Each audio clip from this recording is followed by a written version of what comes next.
এই যে মাদ্রাসা, এটা কার ঘর বলেন তো? হ্যাঁ, বিশ্বনবীর ঘর। বিশ্বনবী মাদ্রাসা করেছিলেন না? সে মাদ্রাসার নাম কি বলেন? দারুস সুফা। কি দারুস সুফা? সেখানে সাহাবীদেরকে ঢুকিয়ে দিতেন এবং যখন কেউ মুসলিম হতেন সেখানে তাদের শিক্ষা দেওয়া হতো। আব্দুল ওজ্জার ঘটনা তো আপনারা জানেন। আব্দুল ওজ্জা যখন চাচাকে বললেন, চাচা তুমি ইসলাম ধর্ম সম্বন্ধে কি ধারণা পোষণ করো, মুহাম্মদ সম্বন্ধে তোমার ধারণা কি? চাচা বললেন যে মুহাম্মদ আমার তো মনে হয় তিনি নবী, কারণ তার মধ্যে কোনো উগ্রতা নেই, তার মধ্যে কোনো মিথ্যা নেই, তার মধ্যে প্রতারণা নেই, তার মধ্যে আজে বাজে কোনো কর্ম নেই, কাউকে গালমন্দ করেননি, কাউকে খারাপ বলেননি, তো আমার কাছে মনে হয় যে তিনি নবী। বললো তাইলে তারপরে ইসলাম, তাইলে ইমান আনো না কেন? কেন কালেমা পড়ো না? বললো যে আমার বাপ দাদার ধর্ম তো আমরা খোয়াইতে পারি না। তো বললো তাইলে আমি পড়ে নিলাম। চাচা পড়ে নিল। চাচা বললো তোমার সকল সম্পত্তি থেকে আমি বয়কট করলাম। ভাতিজা কে? আব্দুল ওজ্জা। উনি বললেন যে ঠিক আছে, আমি সব মেনে নিলাম। ওজ্জা ছিল কি? দেবতা, একটা দেবতার নাম, কাবাগড়ে থাকতো। এই দেবতার নাম আব্দুল ওজ্জা, মানে ওজ্জার গোলাম। তো বললো যে ঠিক আছে, আমি তোমার সবকিছু থেকে আমি তোমার বঞ্চিত করলাম। বললো অসুবিধা নেই, আমি মুহাম্মাদের কদম পাইতে চাই। বললো তোমার পরনের কাপড়, গায়ের জামাটাও আমার দেয়া, এটাও খুলে দাও। খুলে দিলেন। মার কাছে চলে গেলেন। ঘটনা সবারই মনে হয় জানা আছে। মা একটা কাপড় দিলেন, সেই কাপড়টা ছিঁড়ে দুভাগ করে গায়ের উপরে কিছু জড়ালেন এবং কিছু পরলেন। নবী সাল্লাল্লাহু আলাইহি সাল্লামের দরবারে গেলেন। আল্লাহ নবী বললেন তুমি কে? বললো আমার নাম আব্দুল ওজ্জা। কেন এসেছো? আমি ইসলাম কবুল করেছি, আমার চাচা আমাকে বঞ্চিত করেছে সকল অর্থ থেকে, আমি আপনার কাছে এসেছি, আপনার কাছে থাকতে চাই। আল্লাহ নবী বললেন তোমার নাম আব্দুল ওজ্জা না, আজকে থেকে তোমার নাম আব্দুল্লাহ। এবং আব্দুল্লাহ রাদিয়াল্লাহু তাআলা আনহুকে বললেন দারুস সুফাতে নিয়ে যাও এবং সেখানে তাকে শিক্ষা দাও। কোরআন তেলাওয়াত করতেন অতি উচ্চ স্বরে, অন্য সাহাবীদের ঘুম নষ্ট হয়ে যেত। অন্য সাহাবীরা অভিযোগ করলেন আল্লাহ নবী আব্দুল ওজ্জা ওরফে আব্দুল্লাহ এত জোরে কোরআন তেলাওয়াত করে, আমাদের কষ্ট হয়, আমাদের ঘুম নষ্ট হয়।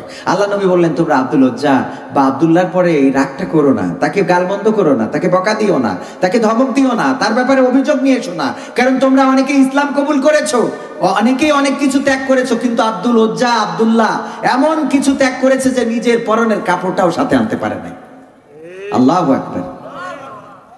আরে আল্লাহু আকবার কইতেও আপনাদের কষ্ট। আমার মুহতারাম শ্রোতাভাজন আগে আলোচনা করে গেছেন, উনি বলেছেন যে আমরা কবরস্থানে কথা যেন না বলি।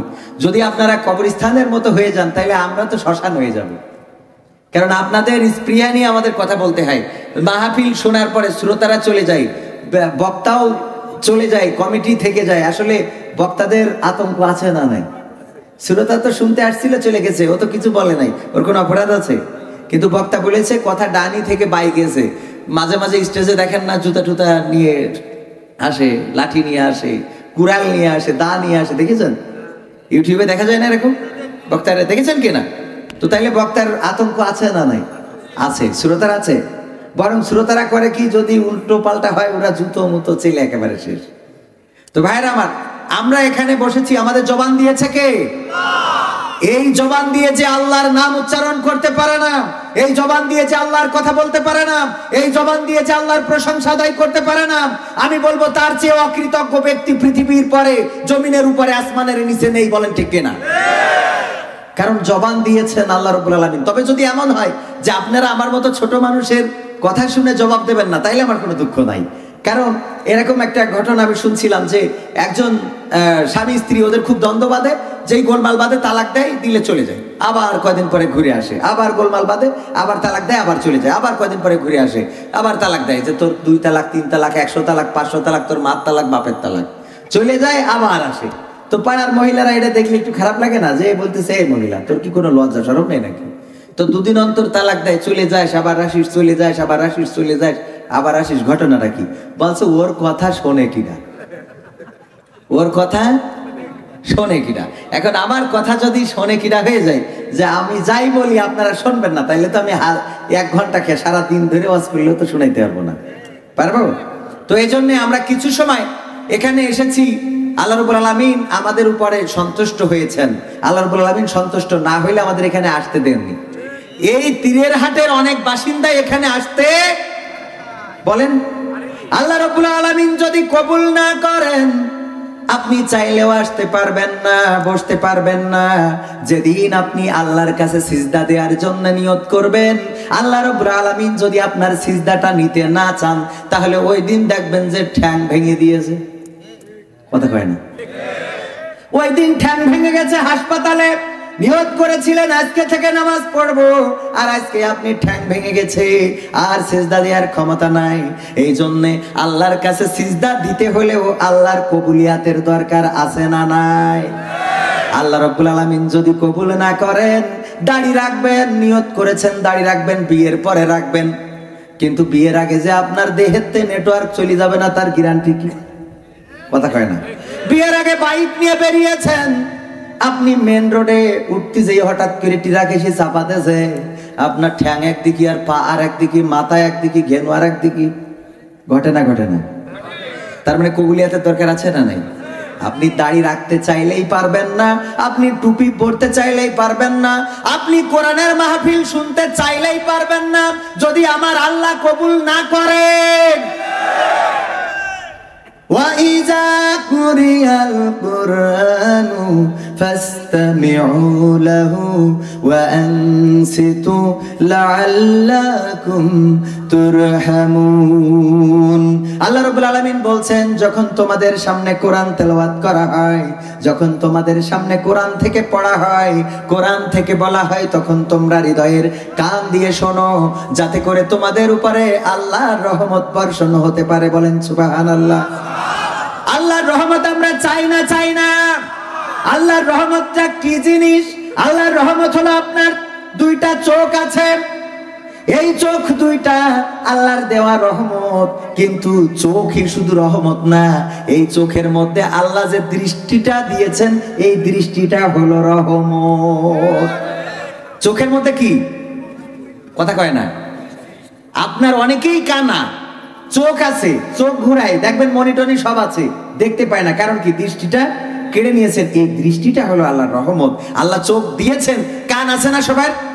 কারোর কানের লেয়ার ভিতরে চলে গেছে, কেউ এক কানে শোনে না, কেউ দুই কানেই শোনে না, কারোর মেশিন লাগে, আর কারোর যেই জোরে বলে এই ভালো আছো, কয় হ্যাঁ খাইয়ে আসলাম তো, কে বলে?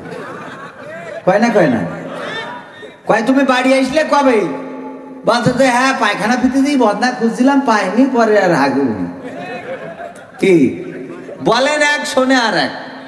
কান আছে কিন্তু আল্লাহর রহমত নাই। রহমতটা কি? শোনা।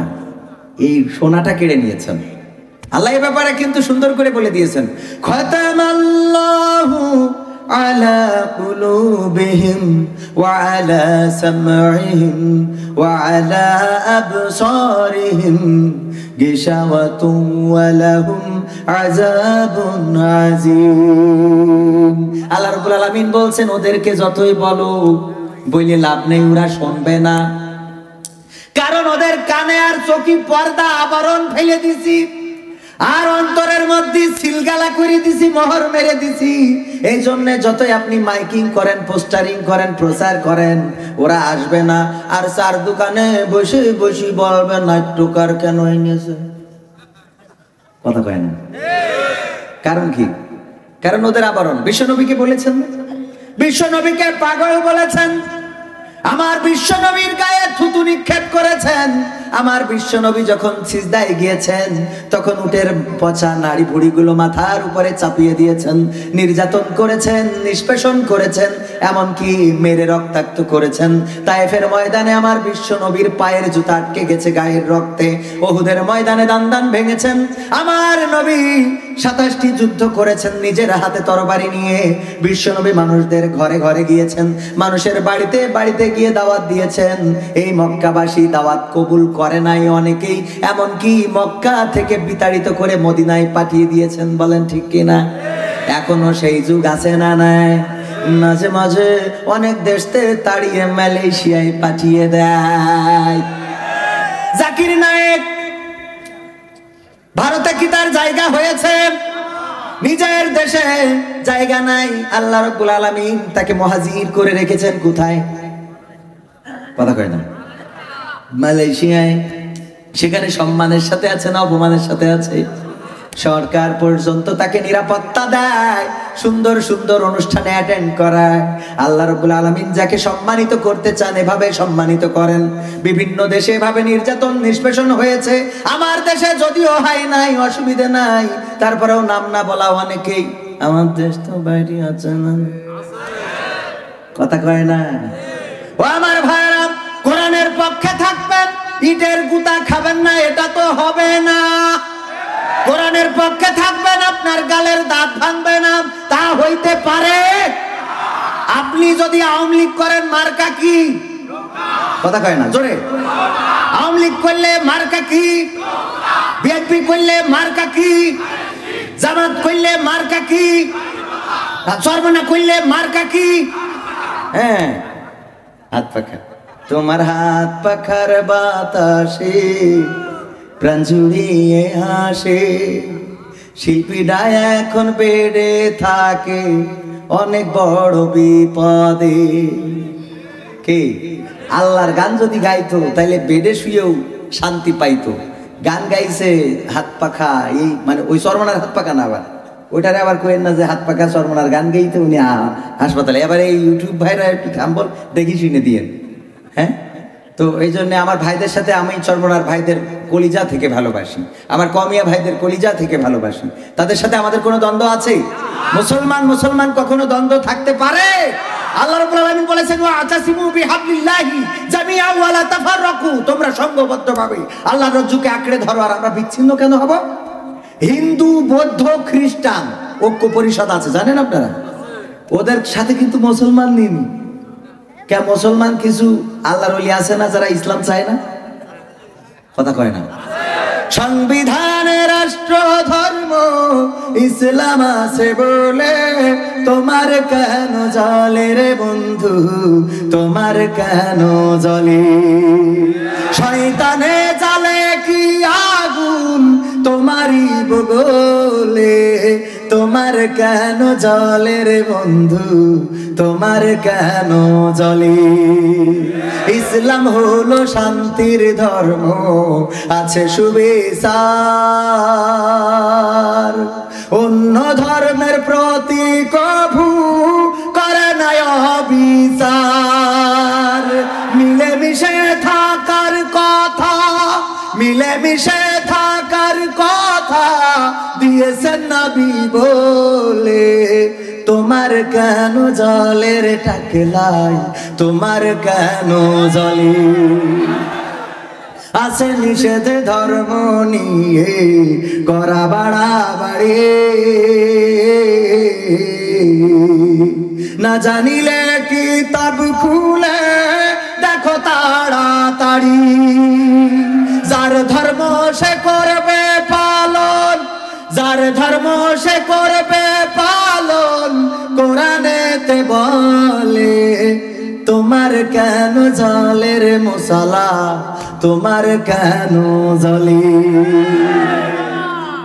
আল্লাহ ওদের ব্যাপারে পবিত্র কোরআনে রেকর্ড করে দিয়েছেন, ইউরিদুনা লিয়ুতফিউ নূরাল্লাহি বিআফওয়াহিহিম ওয়াল্লাহু মুতিম্মু নূরিহি ওয়ালাউ কারিহাল কাফিরুন।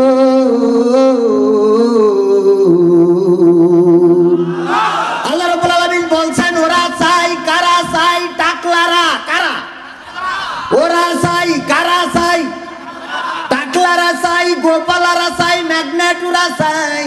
মুখের ফু দিয়ে কোরআনের আলোকে নির্বাপিত করে দেবে, কিন্তু না না না, কোনোদিনও তারা পারবে না। আল্লাহ রাব্বুল আলামিন তিনি চান তিনার দিনের আলোকে প্রজ্বলিত করে রাখবে, যতই তাদের কলজের মধ্যে আগুন ধরে যাক না কেন।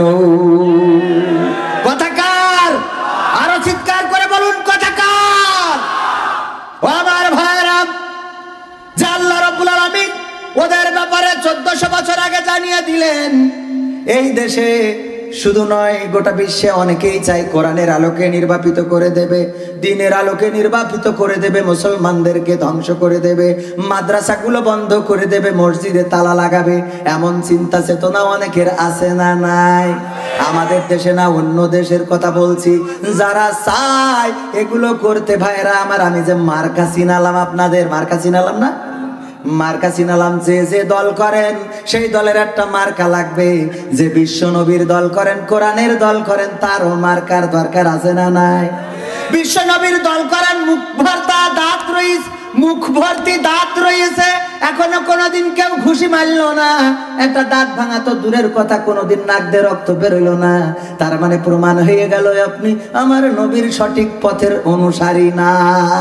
আমার নবীর দল করেন কিন্তু কোন জায়গায় গালমন্দ শুনলেন না, কেউ পাগল বলল না, কেউ গালি দিল না, কেউ আপনাকে ছোট করলো না, কেউ আপনার ব্যাপারে বাজে মন্তব্য করলো না, কেউ আপনার চোর বলল না, ডাকাত বলল না, ধর্ষণকারী বলল না। তাহলে বুঝে নেবেন আপনি প্রকৃত অর্থে বিশ্ব নবীর দল করেন না। বোঝা গেছে কথাটা?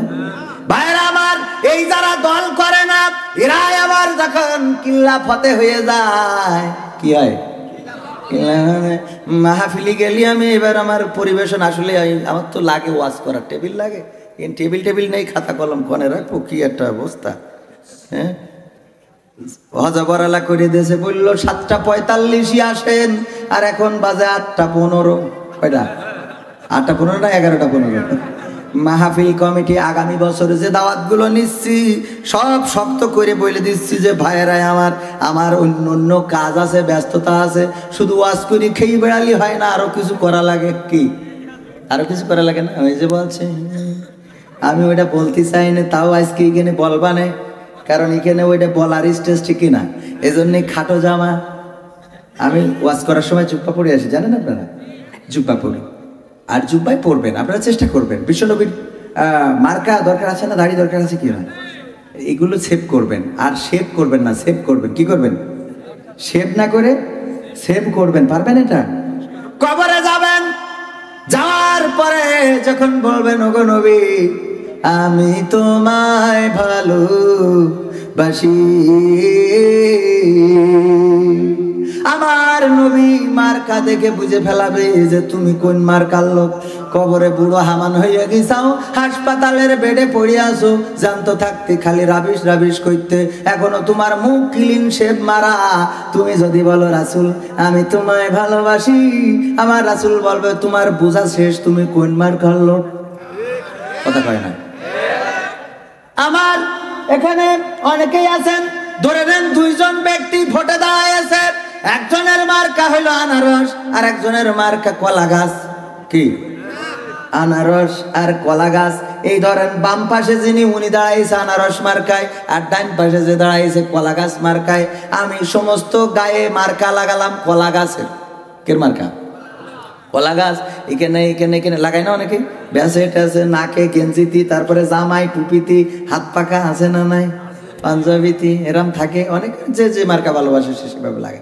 এটা লাগানোর পরে আমি কলা গাছের মার্কা সব জায়গায় লাগালাম। এই পাশে যে আনারস মার্কার লোক, ওর বাড়িতে যেই বলছি চা নিয়ে আসেন, ওগো আনারস চেয়ারম্যান আমি তোমায় ভালোবাসি, আমার চেয়ারম্যান বলবে, আনারসের চেয়ারম্যান মার্কার যিনি উনি বলবে যে ধৈর্য চেক করি দেখো পাগল কিনা, পাগল হলি পাবনায় পাঠাও, আর যদি মানুষ ভালো হয় তাহলে কাঠি খুলিয়ে দাও। কি খুলিয়ে দাও? কারণ কি? এক জায়গার মার্কা নিয়ে যে আর এক জায়গায় কই ভালোবাসি, ও বলবে তুই যদি আমার ভালোবাসতিস তাহলে তোর কলা গাছ লাগাইনো কেন সব, অন্তত দুটো একটা আনারস তো ফাঁকে ফোঁকে থাকতো নাকি? কবরে যাওয়ার পরে, মারা যাওয়ার পরে আমাদেরকে বলবে বিসমিল্লাহি ওয়া আলা মিল্লাতি রাসূলিল্লাহ। কি কবরে রাখার সময় বলে না? বলে না? আপনারাও অনেকেই জানেনও না, কারণ এখানে যদি আমি হাত উঁচু করাই, যদি বলি ভাইয়েরাই আমার বলেন জানাজার দোয়া পারেন কয়জন? যদি বলি যাক অনেক শুকরিয়া, যদি বলি জানাজার দোয়া পড়তে পারেন কে কে, হাত উঁচু করাবো না। একটু নিজের বিবেকের কাছে প্রশ্ন করেন, কতজনের জানাজায় আপনি গিয়েছেন, আর সেই জানাজায় যে জানাজার দোয়াটাও আপনি পড়েননি, তাইলে আপনার জানাজায় ওইরাম না পড়া মুসাল্লিরা এসে পড়িয়ে যাবে। কথা কয় না? আপনি যেমন তেমনই তো হবে। আপনি যদি আর একজনের জানাজায় যে জানাজার দোয়াটা না পারেন, তবে আমার দেশে আবার অনেকেই আছে ওরা কোনটা জানাজার নামাজ আর কোনটা ঈদের নামাজ এটাও জানে না। আছে না নাই? ঈদের চান উঠেছে, চান উঠছে কিনা দেখার জন্য ছেলে নিয়ে গেলাম, চান দেখতে পেলাম না, মেঘের জ্বালায়। বললাম চল যাই টেলিভিশন জুড়ে, টেলিভিশনতে খবর নিয়ে নেবানে।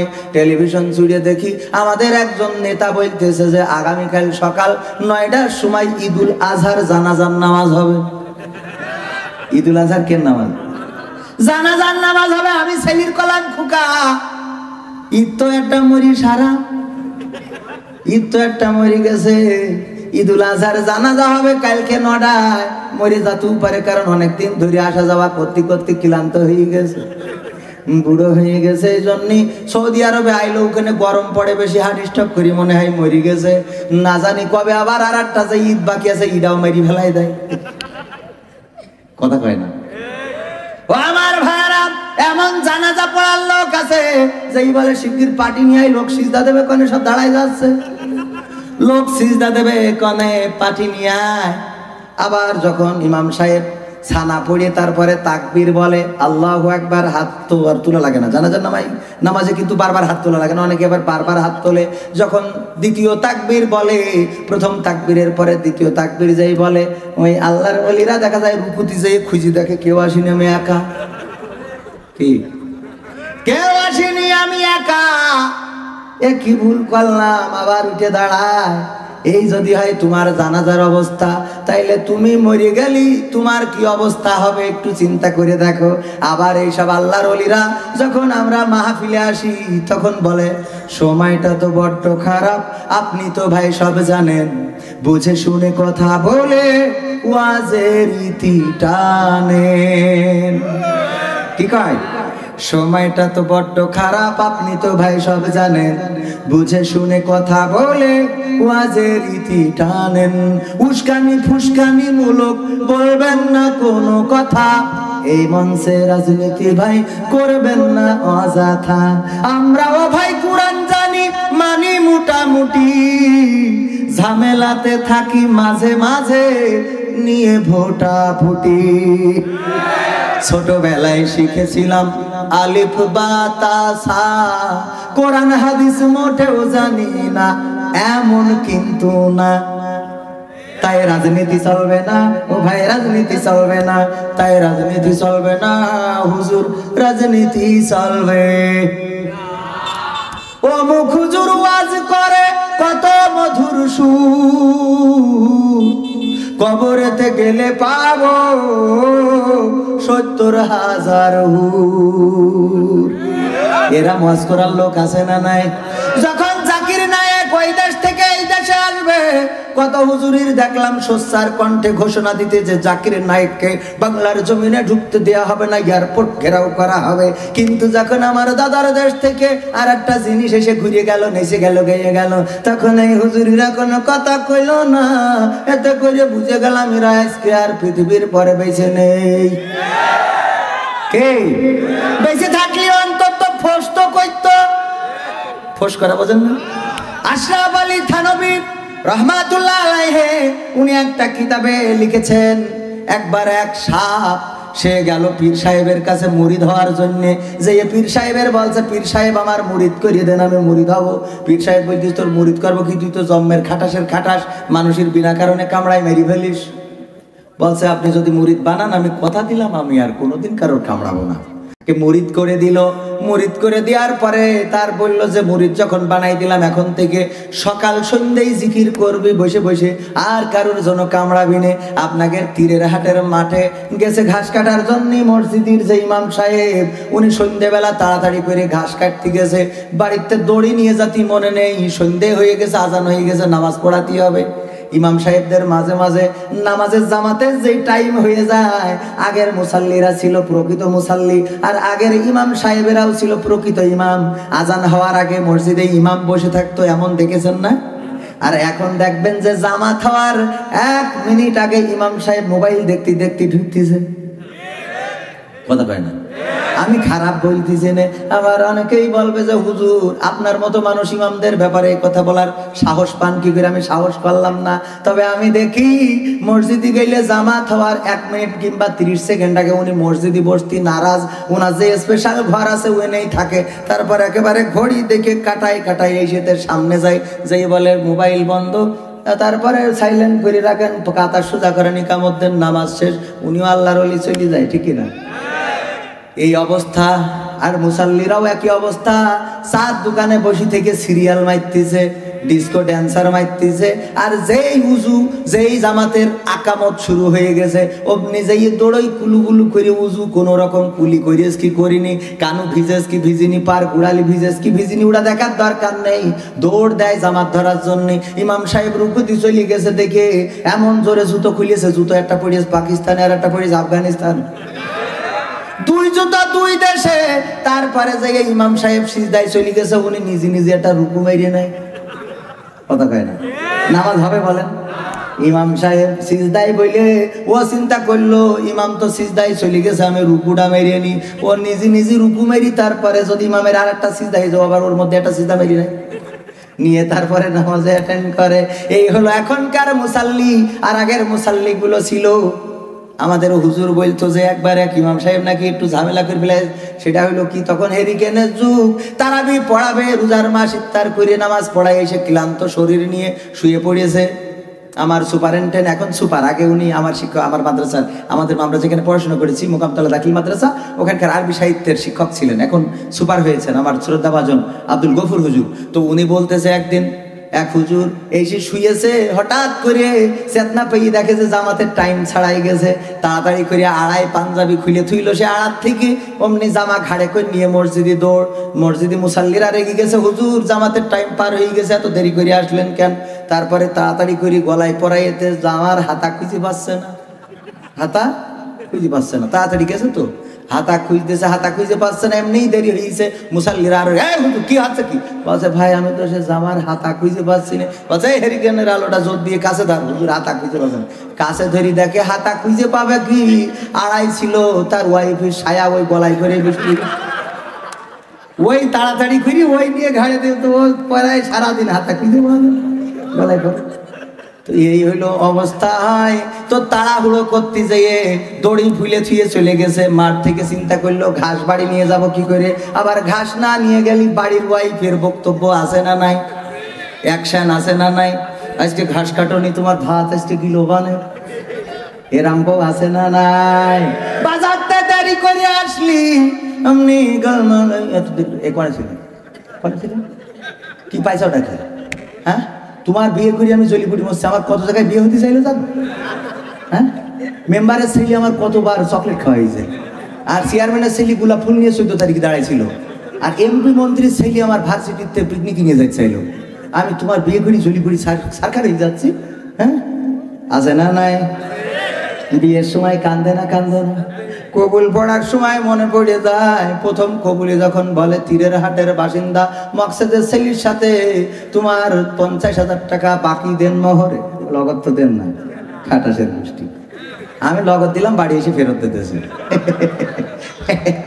একদম। আর এখন যেভাবে ইনকাম করিবে মাঝে মাঝে এতে মাইরিং করে, কি করবো আমি কই আন্দাজেই কই কই আজকে কয় টাকা নিছাম, হ্যাঁ এই নিশা আমি কম দেখছি, 500 নিছি, আন্দাজে বলে ধরি ফেল, একটুখানি পাম মারলি কই যায়, ঠিক আছে না? হ্যাঁ ভাইরা আমার,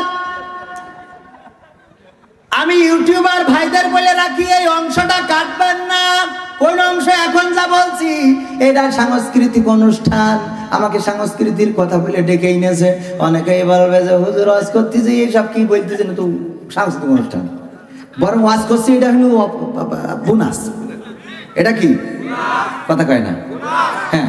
তো ভাইরা আমার, আমি সাংস্কৃতিক অনুষ্ঠান করতে চাই না এবং নতুন করে সাংস্কৃতিক অনুষ্ঠানের কোনো দাওয়াত নিই না, কারণ হলো আমার এই সাংস্কৃতিক অনুষ্ঠান যখন মিডিয়ায় যায় তখন অনেকেই বলে হুজুরের অবস্থা দেখো এইসব করি বেড়াচ্ছে, আমরা যা করি ভালোর জন্যে করি, ওর ওই যে যখন ভারত থেকে এসে ওই আল্লাহর ওলি নেচে যায় তখন ওর কমেন্ট দেখা যায় না, কথা কয় না, নাউজুবিল্লাহ বলেন না কেন, যখন মিলেমিশে নেচে যায়, কথা বলে না। যখন আমার প্রিয় পরিমণি, কার প্রিয়, যখন 3 দিন বিয়ে করে 4 দিনের মাথায় বলে গর্ভবতী, তখন কেউ কাফনের কাপড় খোঁজে না। তোর কাপড়ের না, ওই কাবিনীর কাগজ দেখেন, তখন কাবিনীর কাগজ লাগে না। কিন্তু যখন হুজুর ধরা খায়, তখন কাবিনীর কাগজ দরকার। কে কথা কয় না? আমি যতই আসতে বলি আপনারা আসতে বলবেন কেন? আমার ভাইরা, এবার ওই হুজুর কি করেছে, তাড়াতাড়ি করে আমার হুজুর ঘাস কেটে ঘাস বানবে, সন্ধ্যে হয়ে গেছে, অন্ধকার, মসজিদে নামাজ পড়াতে হবে। দেখেছে না একটা শুয়ে আছে, ওইটা মনে করিস কলা সুবলা, কারণ ওই সাপটা জিকির করতেছে শুয়ে। তো ওইটা তাড়াতাড়ি করে নিয়ে সন্ধ্যেবেলা ঘাস বেঁধে নিয়ে বাড়ি নিয়ে আইছে, বোর কইছে, খুলে নিয়ে কেটে এনে দৌড়ে নিয়ে যাইতে মন ছিল না, কলা সুবলা দিয়ে বান্ধিছে। বউ খুলিছে, এখন সাপের তো বেখাইতে অবস্থা। ওই করতে করতে পীর সাহেবের কাছে যেই বলছে, ও পীর সাহেব, আল্লাহর ওলি আমি তো শেষ। কেন, কি হয়েছে? দেখেন ঘাড় তো শেষ, মুড়াই ঘাড় আল্লে আজ। আর সাপেকের দোষ হলে এরা তো সোজা হয় না, হয় সোজা হয় কখন? সাপেদের চরিত্র কিছু মানুষের মধ্যে আছে না নাই? মানুষের মধ্যেও সাপের চরিত্র আছে। সারা জীবন এড়িয়েল বেকা, ওর সামনে যাই বলেন ও হুজুর দেখতে পারে না বলে ভালো হুজুরও খারাপ, খারাপ হুজুরও খারাপ। কি যে হুজুর দেখতে পারে না, ওর কাছে ভালো হুজুরও ভালো না, আর আমার মতো খারাপ হুজুরও ভালো না। এরম বেকা লোক আছে, ওদের যতই বলেন কবরে যাওয়ার আগ পর্যন্ত সোজা হবে না। একবার নাকি একটা শৈল মাছ আর একটা সাপ দুইজনে বন্ধু পাতাইয়েছে, পাতাইয়ে দুইজন গল্প করতে করতে যাচ্ছে। তা সাপ এরাম এরাম করতে করতে যাচ্ছে, ওই মাছ কাছে থাকতে পারছে না, দূরে যাইতেছে। ওই মাছ বলতেছে, দোস্ত তোর এই অবস্থা কেন, একটু সোজা হয়ে চল। বলছে, ওরে ও করিস মানে, তোর সাথে যা যাবো বন্ধু পাতাইছি একসাথে গলা ধরে, তার তো কোনো কায়দা নেই, তোর জন্যই তো আমার এই এলাকা ছেড়ে চলে যেতে হবে। তো ওই তাও এই করে যায়। বলছে, দোস্ত তোর আল্লাহ কি করি, সোজা চল। ও তো সোজা তো চলেই না। পরে রাগ করি মাছ বলছে, যা তোর সাথে আমার কোনো সম্পর্কই নেই। মাছ একদিকে চলে গেছে, সাপ যাচ্ছে, ওখানে আবার আপনাকে তীরের হাটের মকসেদ মিয়া জাল পেতে রেখেছে মাছ ধরার জন্য। ও ওই জালে বেঁধে বসে রেখেছে।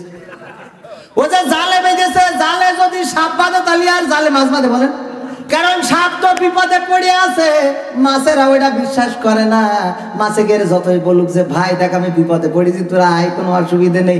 মাছ কয় না, শালা তুই খাওয়ার জন্য বসে রয়েছিস। কি ওই জালে আর মাছ বাঁধিনি বুঝলে মকসেদ সাহেব যখন জাল তুলেছে, তুলে দেখে সাপ, ওই সাপের আচ্ছা মতো কষাইছে, কষাই আলির পরে ফেলাই রেখেছে, মেরি ফেলাই তুলি সোজা হবে না, হবে না। এখন ওই মাছটা ঘুরতে ঘুরতে এসে দেখে ওর সে দোস্ত সিটপটাং বলছে, দোস্ত এখন সোজা কেন? শালা তোর কবার করে বললাম যে সোজা হয়ে চল, এখন তো ঠিকই সোজা হয়েছিস। হ্যাঁ, আমাদের মানুষের মধ্যেও এমন অনেকেই আছে সারা জীবন বেকা। বেকা তো বেকা, এড়েল বেকা। ওই বেকা সোজা হয় কখন? মরণের পরে সোজা হয়। হুজুরের কাছে ফোন দেয়,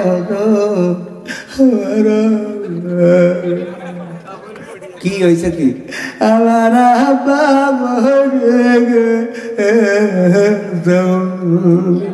তো মরি গেছে, তো অসুবিধা নেই, আপনি একটু এসে জানাজা পড়াই দিয়ে, কারণ ও তো আজীবনে জানাজাই বোঝে না। কোনটা জানাজার নামাজ আর কোনটা ঈদুল আজহার নামাজ, এটাই তো বোঝে না। ও জানাজা পড়াবো কি? আর ও যদি সামনে যায় তা তো মানুষ তো মানুষ, ফেরেশতারাও দৌড় দেবে, শয়তানও থাকবে না, কবে তোর পিছনে নামাজ পড়লে আরো মার খাইতে হবে। কথা কয় না, শয়তানও কবে না তোর পিছনে অন্তত এক ভুল করেছি আদম আলাইহিস সালামের সাথে বাড়াবাড়ি করি, কিন্তু তোর পিছনে নামাজ পড়ি দ্বিতীয় ভুল করতে চাইনি। ও আমার ভাইরা, এই মরার পরে সোজা হয়, তারপরে হুজুরের ডেকে নিয়ে যায়। হুজুর যাইতে পড়ে কি বিসমিল্লাহি ওয়া আলা মিল্লাতি রাসূলিল্লাহ। তবে জানা হুজুর যারা, এই হুজুরগুলো তরকারি হুজুর আর দরকারি হুজুর, দুই জাতের হুজুর আছে। এক হুজুর হইল তরকারি পালেই বগল বাজায়, সব জায়েজ হয়ে যায়। আর এক হুজুর হইল দরকারি হুজুর। তরকারি হুজুরির যদি প্রমাণ আপনাদের সামনে পেশ করি, তরকারি হুজুর হইল এমন, সাইয়্যেদ কুতুব শহীদ রহমাতুল্লাহ আলাইহি, মিশরের নাম জানেন কিরা কিরা? হাত উঁচু করেন। সাইয়্যেদ কুতুব ওকে, যারা নাম জানেন তাদের বুঝতে সহজ হয়েছে, আর যারা জানেন না তারা জেনে নেন ফি জিলালিল কোরআন।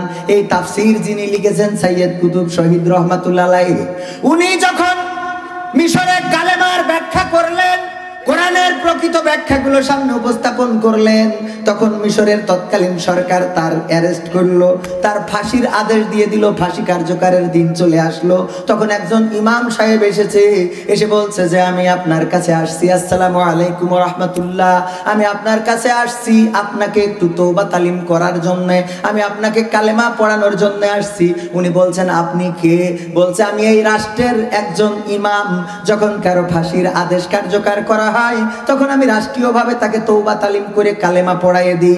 সাইয়্যিদ কুতুব শহীদ রহমাতুল্লাহ আলাইহি বললেন, ও ইমাম সাহেব, আপনি যে কালেমা আমাকে পড়াতে এসেছেন, ওই কালেমার ব্যাখ্যা করার কারণে আমাকে আজকে ফাঁসির কাস্টে ঝুলতে হচ্ছে, অথচ সেই একই কালেমা আপনি রাষ্ট্রীয়ভাবে আমাকে পড়াতে এসেছেন। আপনার কালেমা আপনার তরকারির ব্যবস্থা করে দেয়, আর আমার কালেমা আমাকে ফাঁসির কাস্টে ঝুলিয়ে জান্নাতে পৌঁছে দেয়। ও আমার ভাইরা, এই জন্য আলেম তরকারি আলেম আর দরকারি আলেম আছে না নাই? এই তরকারি আলেমেরা তরকারি পাইলেই উড়ার হক কথা বলে না, আর দরকারি আলেমগুলো যদি ফাঁসির কাষ্ঠ সামনে চলে আসে তবুও হক কথা বলতে কখনো দ্বিধাবোধ করে না, বরং তারা জিজ্ঞেস করে কোন কাপড় পরিতে চলবো। কথা কয় না? ও আমার ভাইরা, বাবাজিরাই আমার, এখন হুজুর পড়লো বিসমিল্লাহি ওয়া আলা মিল্লাতি রাসূলিল্লাহ, কিন্তু বুঝা হুজুর গুলো এটা পড়বে না, বুঝা হুজুর পড়বে বিসমিল্লাহি ওয়া আলা মিল্লাতি নরেন্দ্র মোদি, বিসমিল্লাহি ওয়া আলা মিল্লাতি বাইডেন, বিসমিল্লাহি ওয়া আলা মিল্লাতি পুতিন, বিসমিল্লাহি ওয়া আলা মিল্লাতি ওং সাং সুসি। কারণ কি?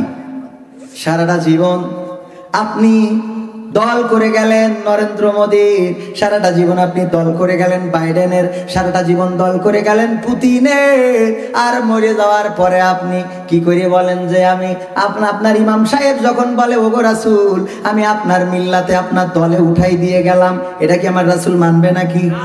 মানবে বলেন? কিন্তু দরকারি হুজুররা এই কথাটা বলবে না, কারণ ওরা জানে সারা জীবন দল করিছে খাটাসের, ওরা এখন রসুলের ঘাড়ে দেবো কেন? রসুলের ঘাড়ে দিলি তো নেবেও না। আমার চাচাজি, নাম কি চাচা? আব্দুল মান্নান খান, কত সুন্দর নাম দেখেন। আব্দুল মান্নান খান সাহেবের বললাম, ও আব্দুল মান্নান খান সাহেব আঙ্কেল, আমার কি একটা গরু পুষানি দেওয়া যায়? পুষানি বলুন তো, আপনারা কি বলেন? পুষানি, গরুকে পুষানি দেওয়া যায়? আপনার তো অনেকগুলো গরু আছে, একটা গাই গরু যদি পুষানি দিতেন, দুই ছেলে এক বউ নিয়ে ভালোভাবে সংসারটা চলে যেত। ওয়াজ তো সারা জীবন চলে না, রোজার মাস ওয়াজ বন্ধ, সেহরি খাবো কি দিয়ে? যদি একটা গরু পুষানি দিতেন। বলছে গরু যে তুমি পুষবা, তোমার বইল কই? আমি বললাম বইল নেই, তাই কি আমি ওই যে ওয়ান টাইম খুঁটি পাওয়া যায়, ওই যে মোড়ের মাথায় বানাই, ওই কিনে নিতে, ওই 12 হাট থেকে বাড়ি বাজার থেকে কিনে নিতে আমি লাগাইয়ে টিনির ছাপড়াতে নিয়ে গোল বানাবানে। বলছে তোমার মশারি কই? আমি বললাম মশারি নেই, তাই কি আমি ওয়াজ করি যে টাকা পাই, ওই যে কয়েল ধরা বানে। বলছে তুমি ঘাস কাটবা কখন? তুমি তো ওয়াজ করি বেড়াও খালি। আমি বললাম ঘাস কাটি আর না কাটি, ওয়াজ করলি তো তাও 2-4 পয়সা দেয়, ওই দিয়ে ভুসি কিনবানে আর কইল কিনবানে, কিনে খাওয়াবানে, গরুর অযত্ন হইবেন না। বলছে তুমি পুষতে পারবা না। কি তার মানে দেবে? আব্দুল মান্নান চাচা, তাই তো? আব্দুল মান্নান খান, উনি তার মানে গরু পুষানি দেবে না। হঠাৎ করে চৈত বৈশাখের দিন উত্তর গগনে কালো মেঘ জমা হয়েছে, বিশাল মেঘ, তারপরে দুমদাম শুরু হয়ে গেছে। দুমদাম পড়তে পড়তে একটা পড়েছে আমার আব্দুল মান্নান খান সাহেবের বইলির পরে। পরের দিন সকালবেলা আমি মেসওয়াক করতেছি, উনি ডাক দিয়েছে, এই কবির বিন সামাদ। আমি বলছি চাচা আমার ডাকতেছি? হ্যাঁ তোমার ডাকতেছি। শোনো, আমি বলছি কি চাচা কিছু বলবেন? ওই যে গরু নিতে চাইলে না, তুমি তো দিল্লি তো নিতাম। বলছো গইলে আছে লোকজন ডেকে দিয়ে এসে নিয়ে যাও। আমি বলছি যে চাচা আপনি একটা বুড়ো হয়ে গেছে, মুরব্বী হয়ে গেছে, এক পা করে এক পা ধরে, আর আমিও তো হুজুর মানুষ, অত খারাপ তো আর না। তো আর লোক ডাকবো কি করতে? গরু একটা বাছুর হলে আপনি নেবেন আর একটা আমি নেবো, এইভাবেই চলবে। তো বলছে একা পারবেন বলে তো মনে হয় না, দেখো গইলি যাই। আমি গইলি যাই দেখি 4 হাত পায় 1 মুখ, নাকে হাত দিলাম দেখি টাওয়ার পাচ্ছে না। লেজেও নেটওয়ার্ক নেই, মাছি মশা মাছি এগুলো বসছে তো তাড়াচ্ছে না, কারণ তো নেটওয়ার্ক পাচ্ছে না, তাড়াবে কি? আমি আস্তে করি বললাম, চাচা গরু কি মরি গেছ না? তা বলছে মরি গেছ বলেই তো তোমার ডাকছি, গরুটা ফেলাতে হবে। আমি বললাম চাচা আমি যতই ওয়াজ করে বেড়াই হুজুর হয়ে এতটা পাগল না, জ্যান্ত থাকতি গরুটা সালাম দিলেন না, ওই মরা গরু আমি কান্দে করি খড় বাগানে নিয়ে যাব, এত পাগল আমার পাননি। তাতে যদি আমার ফাঁসিও হয় হতে পারে, আপনারা গরু পরিষ্কার করবো না? করবো বলেন?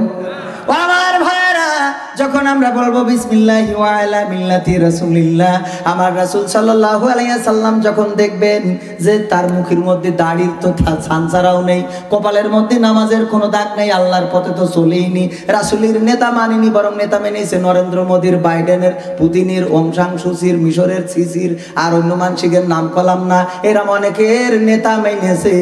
মানার পরে যখন বলে বিসমিল্লাহি ওয়া আলা মিল্লাতি রাসূলিল্লাহ, আমার রাসূল বলে ওরে তোর এই মরা গরু আমি ফেলাতে রাজি না। ফেলাবে?